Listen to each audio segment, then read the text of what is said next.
Pasca menangnya Peggy Setiawan dalam sidang pra-peradilan kasus pembunuhan Vina dan Eki, bola liar peristiwa 8 tahun lalu itu terus menggelinding, bak bola salju. Satu persatu terpidana kasus pembunuhan Vina dan Eki pun melayangkan peninjauan kembali alias PK terhadap kasus yang menjerat mereka. Setelah Saka Tatal yang telah bebas mengajukan PK, kini giliran Rivaldi dan 6 terpidana lainnya yang bersiap mengajukan PK. Tak sampai di situ, saksi kunci kasus pembunuhan Vina dan Eki pun mulai bermunculan. Di antaranya Liga Akbar yang memutuskan untuk menarik BAP yang pernah ditandatanganinya, serta Dede yang mengaku memberikan kesaksian palsu atas arahan Ibtu Rudiana. Atas informasi baru tersebut, pihak Rivaldi CS yang diwakili kuasa hukumnya melaporkan Ibtu Rudiana ke Barreskrim Polri dengan dugaan membuat kesaksian palsu dan penganiayaan terhadap ketujuh terpidana. Merasa tak menggiring Liga Akbar dan Dede memberikan kesaksian palsu, Ibtu Rudiana akhirnya mengambil langkah hukum. Tak hanya melaporkan Liga Akbar dan Dede ke Polda Jawa Barat, ayah kandung almarhum Eki ini juga melaporkan mantan Bupati Purwakarta Dedi Mulyadi. Lantas, akan bermuara kemanakah aksi saling lapor sejumlah pihak terkait kasus pembunuhan Vina dan Eki? Tim TV One mengabarkan.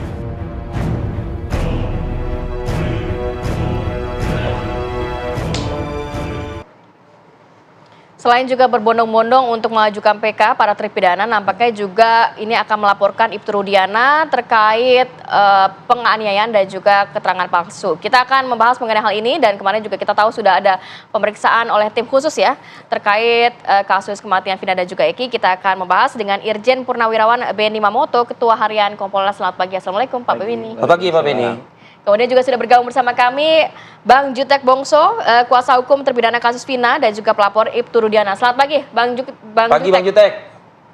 Selamat pagi Mas Arief dan Mbak Rati. Ya, Bang Jutek, apalagi upaya yang dilakukan oleh para terpidana nantinya? Melihat kan ini juga sudah ada tim khusus yang juga memintai keterangan dari para terpidana. Belum lagi juga kan kabarnya Ibtu Rudiana ini juga akan diperiksa kembali atau dimintai keterangan oleh Irwasum dan juga oleh Propam Polri. Gini Mbak Rati, saya pikir baik dan bagus. Inilah kesempatan bagi teman-teman Mabes Polri sesuai dengan statement Pak Kapolri dan Pak Kabak Reskrim akan membantu membuat peristiwa ini seterang mungkin. Saya pikir ini pintu masuknya. Kami sudah membuat 3 LP yang menjadi dasar dari terjadinya dugaan hiruk pikuknya ya peristiwa kejadian tahun 2016 ini. Satu adalah kita membuat LP terhadap Pak Pasren dengan Kavi. Kemudian kita membuat LP terhadap Dede dan Aep. Dan terakhir kepada Bapak Rudiana. Ketiga LP ini adalah dasar peristiwa itu terjadi. Satu terhadap Pak Pasren dan Kavi adalah alibi. Bahwa para klien kami mengaku mereka ada tidur di rumahnya Pak Pasren bersama dengan anaknya Kavi di sebelahnya di rumah kontrakannya. Lalu dibantah oleh mereka dan Kavi. Ya kita uji. Keterangan peristiwa ini terjadi dari Aep dan Dede. Dede sudah mencabut keterangannya yang katanya ke Pak Rudiana sehingga timbullah LP dan proses awal peristiwa ini. Dede sudah mencabut, tinggal Aep ya kita uji. Pak Rudiana kita laporkan oleh karena ada dugaan menurut pengakuan klien kami di awal-awal ya dari penangkapan nih, dari depan SMP 11, menurut pengakuan saya juga baru tahu tadi malam dari Saka, gitu kan. Rupanya mereka ini sudah dipukulin, gitu kan, ditangkap sampai dibawa ke Polresta Cirebon. Lalu timbul 11 nama dan yang lain. Nah ini yang kita laporkan, ada dugaan ya, intimidasi, ada dugaan penganiayaan, sehingga proses ini patut diragukan apalagi tidak didampingi penasihat hukum di awal. Dan ini menjadi novum bagi kami untuk kami ajukan di PK. Jadi saya pikir dengan turunnya tim dari Mabes Polri dan juga LP kami, ya ini ada Ketua Harian Kompolnas Pak Benny, saya pikir ini juga dapat mengawasi. Kami rasakan Bapak Kapolri dan Barreskrim kami sudah diperiksa berapa kali selaku kuasa hukum mewakili pelapor dan juga saksi mendampingi saksi. Luar biasa sekali Pak Barreskrim ini sangat profesional. Ini saya saksikan sungguh-sungguh oleh karena kami alami sendiri kami diterima baik, Oke, kami Bang Jutek. diperlakukan baik, klien kami juga diperiksa dengan profesional. Saya pikir kalau ini terjadi tahun 2016 nggak akan hiruk pikuk seperti ini. Ini pun kan oknum tahun Oke. 2016 yang kami duga, bukan institusi kepolisian. Saya pikir dengan niat Baik, Pak Bang Jutek. Kapolri dan ditunjukkan dan kami rasakan sendiri, masyarakat harus percaya dengan lembaga polisi ini. Ini sudah sangat baik, Baik. sangat menurut saya tinggal kita melanjutkan. kami tangkap, Dan Bang pintu Jutek. masuk ini kalau kita lanjutkan ya Mas Arief, kalau kita lanjutkan dari hasil 2016 nggak akan selesai. Saya pikir ini pintu masuk untuk Mabes Polri Oke. untuk memulai menyelidiki awal. Terima kasih Mas Arief. Ya, terima kasih Bang Jutek. Nah, ini kita dengar nanti Pak Beni ya. Pak Beni, ada 3 laporan kata Bang Jutek atau dari tim kuasa hukum para terpidana ya Pak Beni ya. Yang kemudian kita ketahui juga tim khusus ya, bentukan dari Mabes Polri ini juga sudah sejak kemarin berlanjut hingga hari ini begitu, mendalami, memeriksa para terpidana ini begitu. Ya. Nah, pertanyaannya, apakah tim khusus ini bergerak atas laporan yang 3 laporan ini atau memang inisiatif? Sebagaimana tadi apresiasi nih dari Bang Jutek nih, bergerak cepat juga berinisiatif, katanya seperti itu. Ya, yang pertama kita semua juga ikut memantau ya. Tim audit investigasi Bapak Irwasum dan jajarannya sudah turun di awal waktu itu untuk memastikan bagaimana proses penanganan di awal, ada masalah apa dan sebagainya, itu sudah jalan. Nah, kemudian beriringan dengan itu mulai muncul pengakuan-pengakuan dari entah pihak terpidana, entah saksi dan sebagainya yang didampingi oleh penasihat hukum. Ini kita bisa asumsikan bahwa mungkin dulu dia takut, sekarang karena sudah diyakinkan atau didampingi penasihat hukum, berani menyampaikan apa yang sesungguhnya terjadi. Ini tentunya hal yang bagus. Nah, ketika terjadi berbagai silang pendapat ya, dari pihak terpidana, saksi dan sebagainya, ini sudah menjadi atensi Mabes Polri. Ya. Hanya masalahnya kasusnya kan sudah SP3 karena putusan pra-peradilan. Mau mulainya dari mana gitu. Ini kan harus ada dasar untuk membuka kembali atau mulai. Nah, bersamaan ini dengan beriringan ini laporan masuk. Itu dia. Iya, jadi ini momennya tentunya tepat sekali untuk menggunakan laporan ini untuk menguji keterangan masing-masing. Kalau kemarin hanya di media sosial, di media dan sebagainya, ini diawali dengan klarifikasi ya. Di awal itu penyelidikan, klarifikasi. Nanti kalau memang dinilai cukup baru naik ke penyidikan. Sudah pro justisia. Nah, ini tentunya harus dipertanggungjawabkan ketika nanti diajukan ke pengadilan. Jadi menurut kami ini momentum bagus yang tepat untuk membuat terang peristiwanya. Apa yang bisa didalami atau apa yang mungkin selama 2 hari ini didalami oleh pihak kepolisian kepada terpidana, Pak Beni? Ya, yang pertama tentunya siapa yang konsisten dengan pengakuannya. Ya, pasti ada, pasti ada.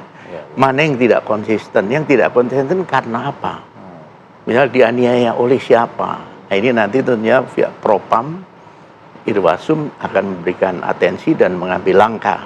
Kemudian lagi nanti adakah itu yang menyuruh? Karena ini juga kami dengar katanya ada yang menyuruh dan sebagainya. Nah, inilah kesempatan kita untuk mengklarifikasi satu sehingga kan ada penasihat hukum yang ingin mencari kebenaran dengan keadilan melalui PK. Kami berharap nanti ada novum.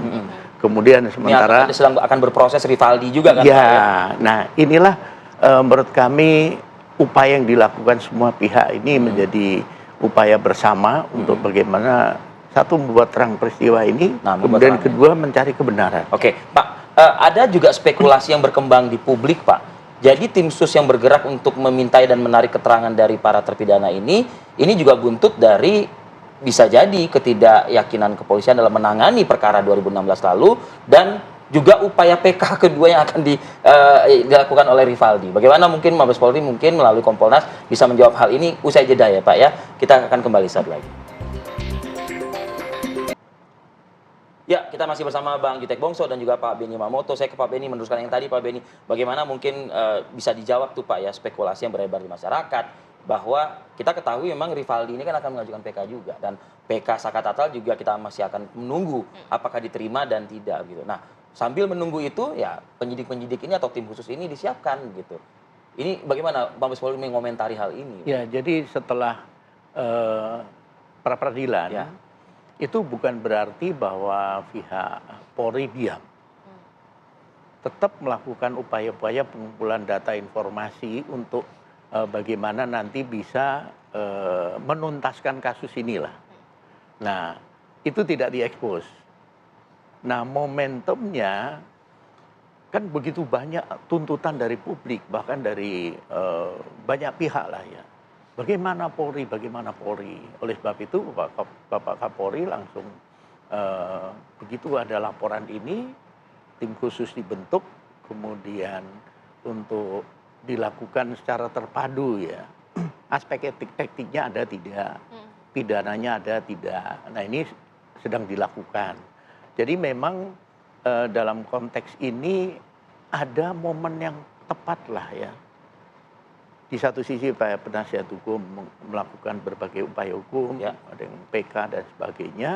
Di sisi lain pihak penyidik juga melihat adakah hal-hal yang nanti bisa menjadi dasar melanjutkan atau membuka kasus Hal-hal ini. jadi dasar ya Pak, Ya. bukannya melakukan perlawanan terhadap PK yang akan diajukan. Tidak, atau yang sedang tidak, iya.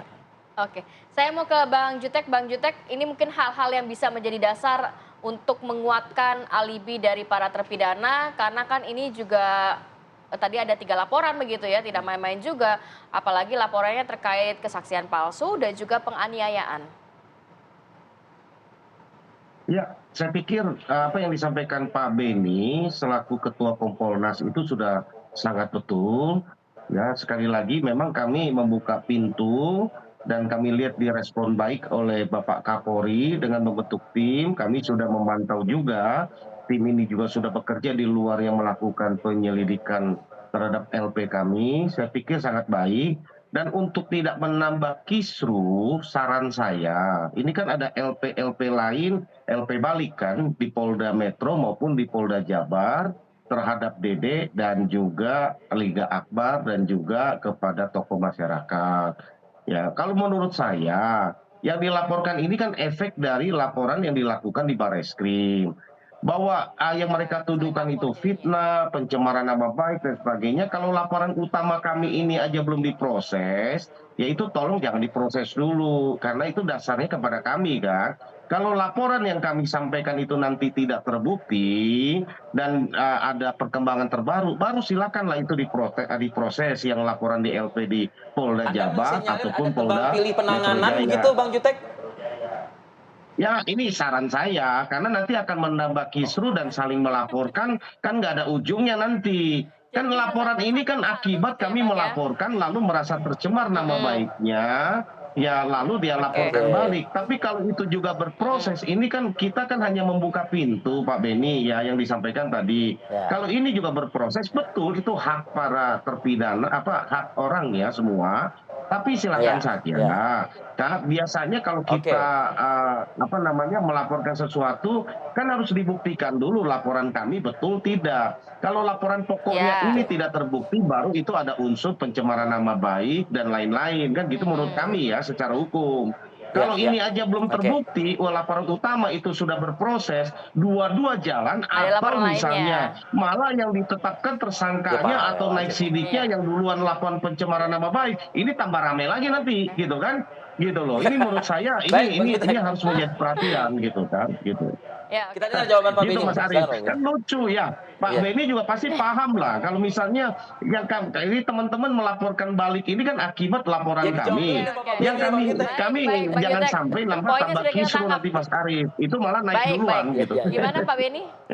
Gimana Pak Beni? Ya, ya jadi dengan adanya beberapa laporan ini, Saling lapor begitu ya Pak ya? ya saling lapor, memang logikanya seperti disampaikan tadi, mana yang paling duluan masuk, karena ini ada keterkaitan dengan laporan yang lain, perlu semuanya diproses beriringan dan sesegera mungkin. Gitu ya. Pertama kan diawali dengan klarifikasi.